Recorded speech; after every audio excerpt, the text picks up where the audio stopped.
that's actually a point too that I wanted to make is I never knew how much I would appreciate this career for the flexibility that it has, because it's given me the opportunity to really be present as a mom when I need to be. I was never built to be that 9-to-5er. I think that I need some variety in my life. And I also, having flexibility, I can be at all your games. I can be the volunteer. I can be in your class. And that's, they love that, right? That's what I love about this career too, is I do get a lot of freedom to kind of really grind when I need to, but then really also turn it off.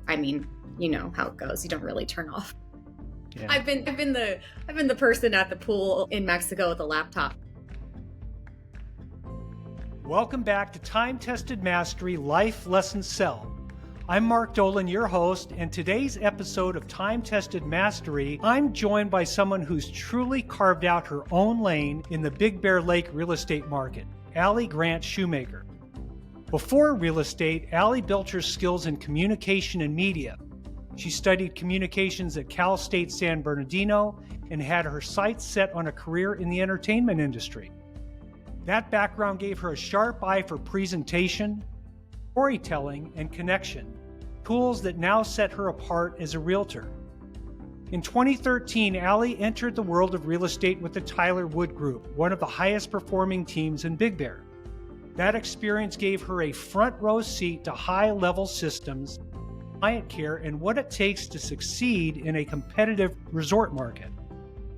But here's what really stands out. In 2019, she earned her broker's license, and in 2024, she stepped out to build her own brand under the REMAX Big Bear banner. Ali has leaned into personalization, blending her professional polish, her love for the Big Bear Mountain community, and a high-profile marketing presence that makes her listings shine. Today, she's known not just for results, but for creating a client experience that feels tailored, authentic, and unforgettable. So, Ali, I want to say welcome. Thank you. Thanks for having me, and thank you for that great intro. So glad to have you here and to hear you share a little bit about yourself. So, can you give the listeners today a little bit of a background, sort of expanding on that intro that I gave you, telling how you found yourself getting into the real estate business? Yeah, I don't know that initially it ever really called to me. There's a lot of real estate in my family. My grandma was actually a top producer back in the 60s in Seattle. And my dad has one of those 00 license numbers. So I think we even looked back once, and he's an older number than Tim. He's never practiced real estate, but he's always held his license. So, I had just got out of college. I'd been I like you said, I wanted to be in the entertainment industry. I wanted to do broadcast journalism. I wanted to be Julian Arancic. And I got an internship in LA, and I was there for 6 months, and they offered me a job, and I knew it wasn't for me. It was the whole cutthroat thing, and just kind of trying to claw your way to the top was just, I'm a small town girl, and it wasn't for me. So I kind of, came back to Big Bear, and I was working at a restaurant for a couple years. And my dad, who's always pushed me, was like, you need to do something. You got to figure it out. And so he sent me real estate books. And I was taking it at a very slow pace, going through a couple chapters a day, maybe. And then Tyler Wood and his wife would come into where I was working a lot, and he had kind of caught wind that I was doing it. And him and Tim approached me and said, this is what this looks like. And it was at the time the perfect opportunity. And so I kind of fast tracked doing my schooling, and that's the beginning. Okay. So you have family that has some history with real estate, but it was not really what you were thinking when you moved to the Big Bear area or when you were thinking about your career. No.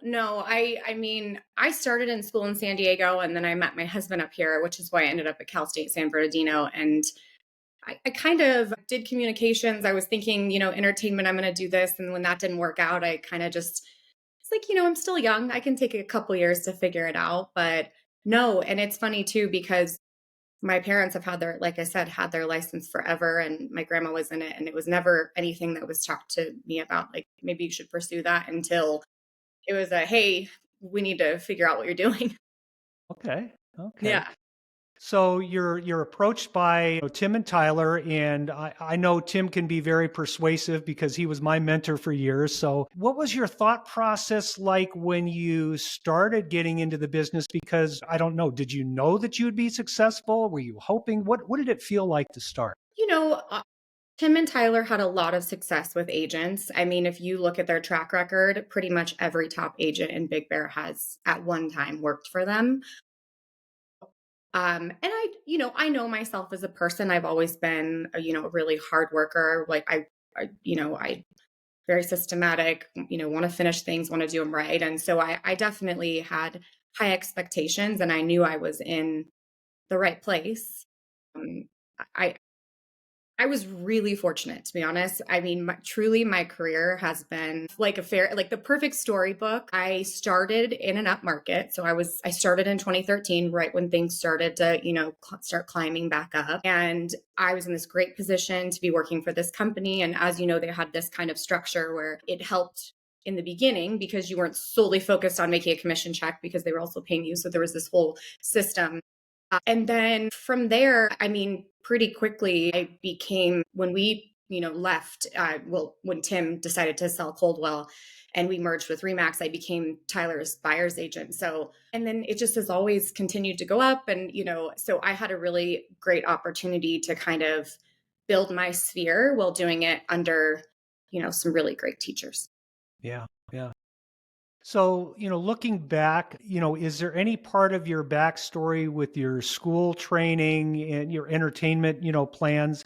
Were there any things that you learned skill wise in that background that you feel has helped you in your real estate career? It's funny. The school, probably not the schooling side of it. And then when I did kind of the internship stuff, that was very like entertainment industry focused. I will say though that being there, it's really intimidating. I mean, you're around a lot of high profile people. Uh, I, when I get in situations where I don't feel confident, I get nervous, and so it put me in a lot of uncomfortable, like not, in a way where you kind of feel like the smallest person in the room. And, so I think it definitely helped me have conversations, which obviously that's all we do is have conversations, right? And it's with all different kinds of people. And so I think in maybe in that way it was helpful. Okay. So when you were doing your internships, I think if I heard it right, you were in your internships, you were put into situations that you might have felt a little bit intimidated by the guests that you were with. And so Yeah. that experience sort of helped you overcome that. Yeah, I think so. And I was young. And so there's a lot of learning to do. Obviously, like, just like real estate, I'm a completely different person than I was when I was, starting off. So it comes with Yeah. time and lots of practice and just doing it and failing and learning how to do it different, I guess. Well, and I think that's a really important point that we'll probably work on a little bit here, but also come back to is the difference between what it felt like to start and where you are now. Because a lot of people that are going to be listening to this episode today are people that have not achieved what you've achieved or don't have the time and the client base that you have. And so when they hear your success and the things that you're doing, they might say, well, that's not for me. So Mhm. can you go back and talk about what's different today versus how it started for you? Well, yeah. I mean, when I started out, I was young. I was 24, just kind of, and you know how it goes. You can get your license, but doesn't mean you know the business. Right. And so in the beginning, it was a lot of teaching moments, right? A lot of you shouldn't have done, okay, whoops, like how do we learn from this? Because I remember being thrown into my first transaction and sitting in a room with my clients, and they're asking the most basic questions, and I'm sitting there like just, So I think it was in the beginning, and honestly all the way up until when I kind of went out on my own, a little bit more systematic in the sense where I was on a team and we had a very like specific structure. Um I did my own kind of little like social media pages and stuff, but we were more like, the team. And I didn't have to do any lead generation. So it was kind of you showed up, you did your time. And so in that sense, my business was very different. I wouldn't say, I've kind of always operated my business with the same mindset of, the way like customer service level, like all of that. But now my business is just different. I'm on my own. And so, I do, different things now because when I, was with Tyler for so many years, it was a little bit easier in that sense. And I think it's just now I have my own systems and, own lead generation and stuff like that. So it's just different. But for a lot of years, it was kind of the same, but a lot of growth. I mean, I'm still learning. I still get asked questions. Yeah. Well, and I think a lot of people, they're intrigued when they get into real estate because they see that there's a lot of money in it. They hear that there's a lot of money in it. And, the reality is that you can spend, less than $1,000 and get your real estate license today and get into a business where people expect to earn 50, 100, 200, 300, they can earn $1 million or more. But you usually can't do that without getting some education. Absolutely. I mean, you can have the tools, like that's I know I always had the tools, but I mean, if you don't have the teachers, I mean, I was super fortunate. My dad, hardest worker I know, he's been my mentor my whole life, and I was so lucky because Tim and Tyler remind me so much of him, and so I grew up with this person that always pushed me, and wanted me to be great, and then kind of just transitioned into my professional career and got that same type of guidance. I mean, the things that I learned over the years, I mean, the conversations that I've had some incredible teachers, yourself included. Yeah, I mean, and it's so interesting to me that people don't recognize, especially when they're new or when they're in the business, is that the way that you learn is by talking with other people. I mean, I remember Cindy Pearson. Cindy Pearson, she knew everything that was going on in the market because she would talk to every agent. Where'd you get that buyer, and what did they pay, what did they buy, and why, and this and that. I mean, she was a wealth of knowledge of transactions that she wasn't involved with because she was talking with everyone else. And so Absolutely. she would gather that information. And likewise, whenever we run into sort of the real estate training thing back in the day, and I think what it is today is you get thrown into the lion's den. You have some problems in your transaction and you say, help, and the people come and they help you, and you can dissect it afterwards. But you also, it's on the job training at the same time, and it takes a little bit of time to get there. So Yeah, you had great teachers in me too, I think. Yeah. yeah, no, for sure. I mean, I can't tell you the amount of times, I'd be calling Tyler, hey, what do I do?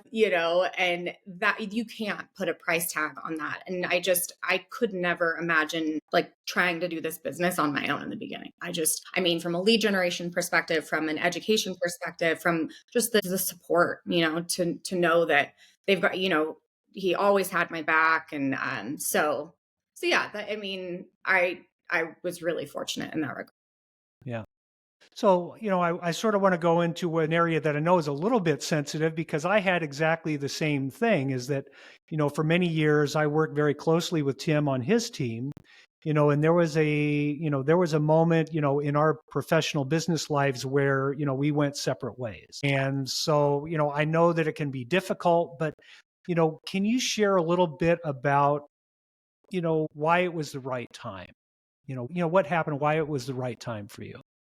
Yeah, I mean, my intention was always to, at one point, be on my own, right? I never put a timeline on it. For me, things have to be very well thought out. I overthink things, everything. And I just kind of always knew, hey, I'm going to know when it's the right time. And it was always a nerve wracking thing for me because aside from Tyler being my mentor for, over 10 years, him and his wife were also are still our best friends. And so there was also a personal connection as well. And so I wanted to be sensitive to that.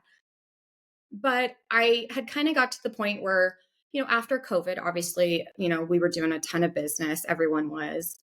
And I was getting to the point where, 22, 23, I was starting to notice like a lot of this is, my repeat business. And I was still getting, good leads. And I knew that if I was going to go out on my own, that there had to be like a plan. It couldn't just be something like I'm going to go pay Zillow $1,000 a month. I just didn't feel like that was a safe bet. Mm-hmm. And I knew that I could do well with just like my sphere alone, but I felt like I needed more than that to feel secure. So I kind of stumbled in late 2023. I stumbled up, kind of upon this marketing company, and they work specifically with social media, Mm-hmm. mostly Facebook. And it was like nothing I'd ever seen. It was very different, and it really called to me. Like I'm a very, extroverted personality, and it was just really tailored to kind of what I was looking for, and it was different. And so I said to myself, okay, I'm going to give this a shot. I'm going to put myself out there. And I don't have problems talking to people, but they want you to do listing tours, and it's, on all these different, Yeah. things. And it was a little uncomfortable for a while, but once I got the groove of it and started getting, the attention that I wanted it to get, I think it was probably, close to, it might actually been in 22 that I started, but I would say probably a year later, I was just seeing a ton of success with it. And I Mm-hmm. just knew it was my answer. And it just came to me, and then I was like, gosh, I have to do this. One of my, there was no right time, to be honest, but I just thought I felt confident. I started, just thinking about it a lot, and I just did it. And, it was great, and it was the right timing, and obviously incredibly thankful for everything that I learned over the years with Tyler. I wouldn't have been as successful as I am without him and his dad. So, but yeah, that's kind of, I guess, how it came about. Okay. Well, there was a little nugget that I heard in what you were describing there that I want to go back to is that you started, and we're going to talk about, this marketing program that you're on because it is incredible, but you said you tried it and a year later you noticed it was working.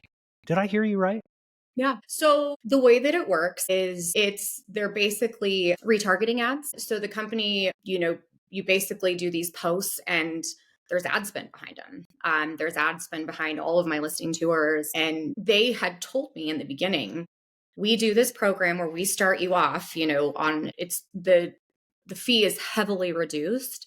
And then it gradually works its way up to full price by 6 months, because it is just one of those things that it takes people seeing, your ads, several times to be like, oh, who's this? Whereas now I've been doing it, for several years. And I mean, I get, calls all the time or recognition in town from it, because it's just, people constantly see me now. It definitely was something that took a little bit more time, but, you know, all the good things do.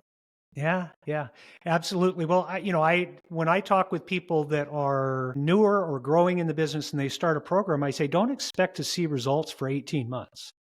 I mean, from the day that I started selling real estate until I felt confident that I knew that I was going to be successful, it was 18 months before I got to that point. And so many people have the mindset, which is, if things don't work after 3 weeks, they want to quit kind of thing.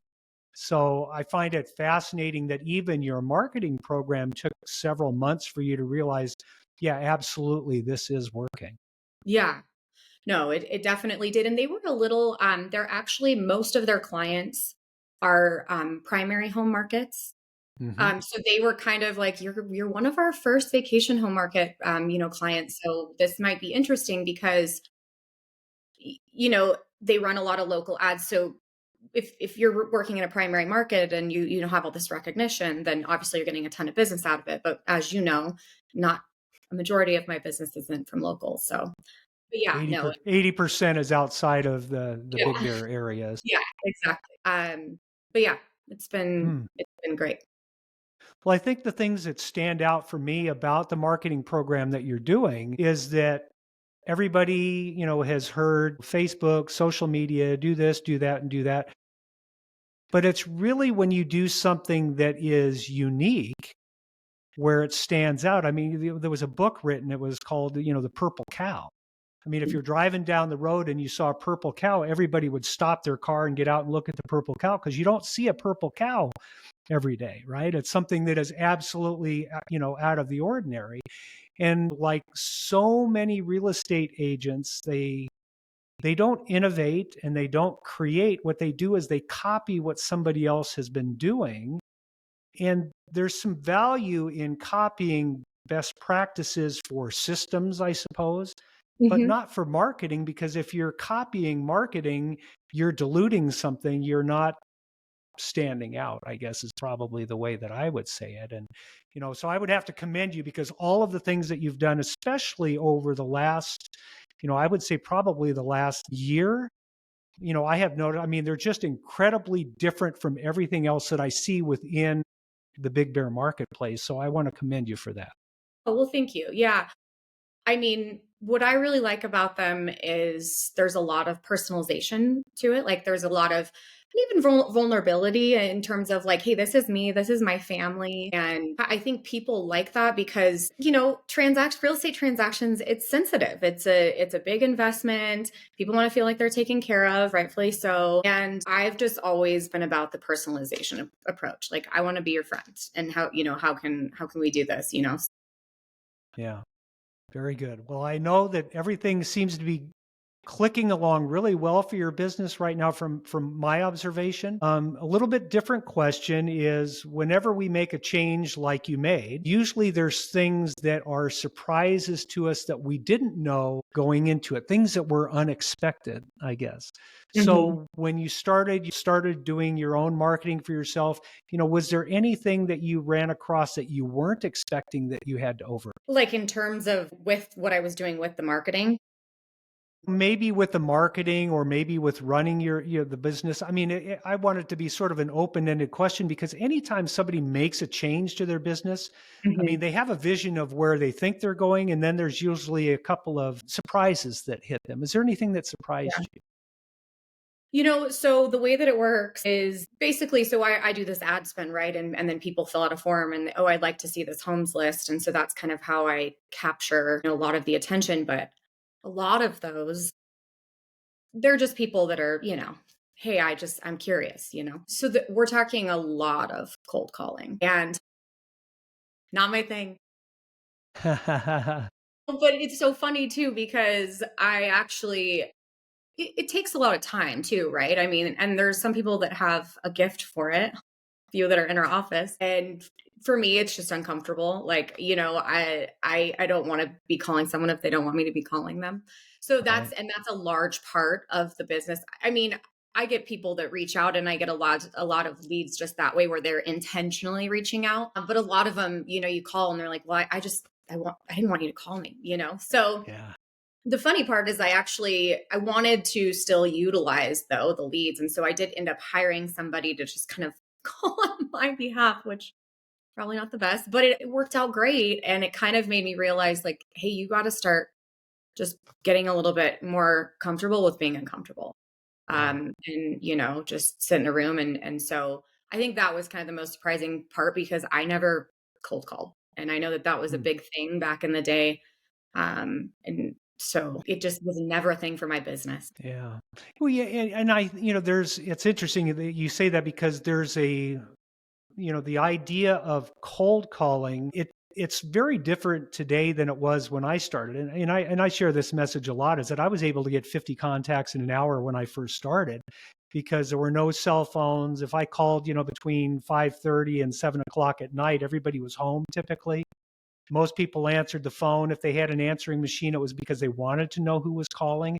It wasn't to keep them away, kind of thing. Yeah, yeah, And so I had a really short script and I could talk with 50 people in an hour at that time of the evening because they were there.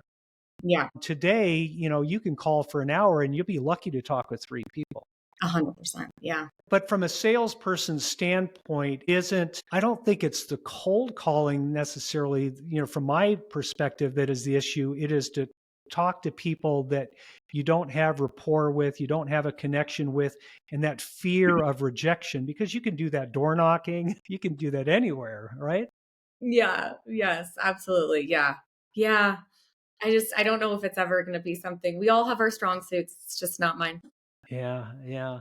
I always, I try to urge, it is so different to be able to start a conversation with somebody that you don't know and work on it long enough to build some rapport and have a conversation with them where, where they're actually open to it. I mean, that is a skill that can be learned, but it's not natural for most people. And it was not natural for me. I shared with a friend this morning on his podcast that when I was a kid growing up, my mom sold my candy bars for me. I couldn't sell my way out of a cardboard box. So, so how is it, that, 40 years later, it's become a lot easier? It's because it's something that can be taught. Yeah. No, So, absolutely. yeah, Yeah, and good. I think it's just like, anything in our business that once you do enough of it, it eventually feels a little bit more comfortable. Yeah. Yeah, yeah. So, looking forward, one of the things that is always nice to talk about with professional women is that, is you have a family, you have young kids, and I see them growing up and doing a lot of great things. Mhm. How do you balance all of that, and how do you see the future panning Mhm. out for you? I guess kind of relating it to business and both personal life, I had a really big problem, especially when I was young, saying yes. I still do. Can you help with this? Yes. I've been on the board for 10 years now. Oh, and so, when I was younger, it was, easier to do because you don't have kids and you've got the free time, and so it was kinda to me like, I can learn from this and I can learn from some of the, like, older people and different types of things, and so when I had my kids, I don't think that I really understood, like, how hard it would be to balance, family and, my personal life. First and foremost, and am a mom. I don't want my kids to, one day grow up and be like, "Yeah, we had a great life, but she was never there." Right. And so, but that's actually a point too that I wanted to make is I never knew how much I would appreciate this career for the flexibility that it has because it's given Mhm. me the opportunity to really be present as a mom when I need to be. I was never built to be that 9 to 5er. I think that I would have. I need some variety in my life, and I Yeah. also um, having flexibility. I can be at at all your games. I can be the volunteer. I can be in your class, and that's, I mean, they love that, right? And it's so that's what I love about this career too, is I do get a lot of freedom to kind of really grind when I need to, but then really also turn it off. I mean, you know how it goes. You don't really turn off. But I've Yeah. been I've been the I've been the person at the pool in Mexico with a laptop, but yeah, so I think it has taken a lot for me to just kind of learn more of a balance because it is hard, but I think it's just you know, really having like a good schedule every day. I'd say like this is when I'm doing this and this is when I'm doing this, and kind of have a plan from the day because we get calls and all these sorts of things. I like to try and be as present as I can when my kids come home from school. I mean, I pick them up every day after school. Most of the time my husband does a couple days too, and I'd like to kind of click off everything else that I need to click off in the beginning part of the day and really spend time with them in the evening. So but it's still, there's days where I fail at it too. Yeah. Yeah. Yeah. Well, when you time block your work and you execute your work when you're supposed to be working, that does free you up for some other things. I want to share a tip with you about saying no because I have a hard time saying no too. Um, one of the owners of Realty Executives International made the comment to me. It was about 20 years ago, because people would say, hey, do you want to play in this golf tournament, or would you do this, or would you do that? And he said, let me check my calendar and get back to you. And if they would press him, he said, if you need an answer now, the answer is no. If you let me go check my calendar, I'll see if I can work it out and we See can if I and we can can work move it in. forward. Yeah. But if you're going to press me for an answer now, the answer is no. So let's talk about it that way. So Yeah. maybe that'll be helpful for you. Yes, maybe. I buckle under pressure, yeah. I don't wanna disappoint people, that's my problem. People please. It is, yeah. I mean, we're problem solvers. We're there to be of service to people. And so we realize that we only get paid when people want us to solve problems for them. And the people that are good at our business are very responsive to that. Mhm. It's hard to have the boundaries. I mean, I know I've struggled with it for 40 years. I mean, Yeah, I really yeah. have. Well, and that's another thing about not having the 9 to 5, right? Is you get to do the 9 to 5 and you shut off and nobody else bugs you after 5 typically. Um, but I like it. I Yeah, I'll yeah. figure it out or I won't. Okay. Well, let me see if I have any other questions that I wanted to ask you. I know this is a question. Is there any particular major goal that you have, whether it's professional or personal, that is driving you right now, is providing the energy for you right now? Yeah, I mean, if you would have asked me a year ago, I probably would have told you that I would like to have one of the top producing teams in the area. I really that was my ultimate goal. And I've talked through that with a variety of different people and I mean, there's days when I can't manage myself and my kids. I don't really and I watch poor Tyler, try and manage us herd of women for I think really I'd like to kind of just focus more on like my own personal goals and just really having the balance in life, like being able to spend time with my family. But I mean, if it were like a goal, like a goal, I mean, we have our, levels of achievement for REMAX and so far I've had my best year yet by quite a long shot. And I'm going to be really close to Chairman's Club. So I just think if I could just get to there or close every year, I'd feel good. Yeah. Yeah. Well, that's a great goal to go after, especially if you have the family life and the personal life that you want to have along with it. That's a perfect combination. Yeah, and who knows? I still every once in a while think about the team thing but really it's cool too because we've got like a lot of healthy competition in our office. I think that was kind of another thing is my business really changed in terms of who I was around all the time. I mean, I was always in the Remax or the Fox Farm building and surrounded by the same people and then went over to the village and we're a lot of individual selling agents and so there's a lot of healthy competition amongst us. Um, Okay. it was kind of cool because I never got to see numbers when I was with Tyler. Like I knew my numbers, but it was never something that was like in your face that you could just go look at, on the MLS. So that keeps the fire, I think. Yeah. Yeah. Awesome. Well, share with everyone where they can find you, how they can reach you, your website, and that information.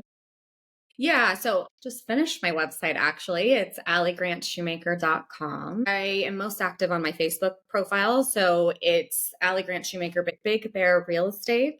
Yeah, that's kind of where most of my content lives. It also populates to my Instagram, which is actually the handle Big Bear Real Estate. I'm not sure how I ended up with that one, but yeah, I'm mostly kind of social media driven. So if you want to find me, that's where you can find me. That's a place to get you. Okay. Yeah. Okay, everyone, here's what I want you to take away from today's conversation. Time-tested mastery life lesson sell isn't about chasing tactics or copying tools. You can't copy someone else's success story because you're not them. And if you try, at best, you'll just be a watered-down version, always playing from behind. But what you can do is adopt the mindsets that Ali shared with you today. You can build on creativity, you can put in the work ethic, practice patience, like waiting for a year to get the results you're after, and master the skills that can take you from where you are to where you want to be. That's how you create a business that's not just successful, but uniquely yours. Because your story, your voice, and your mastery can't be duplicated.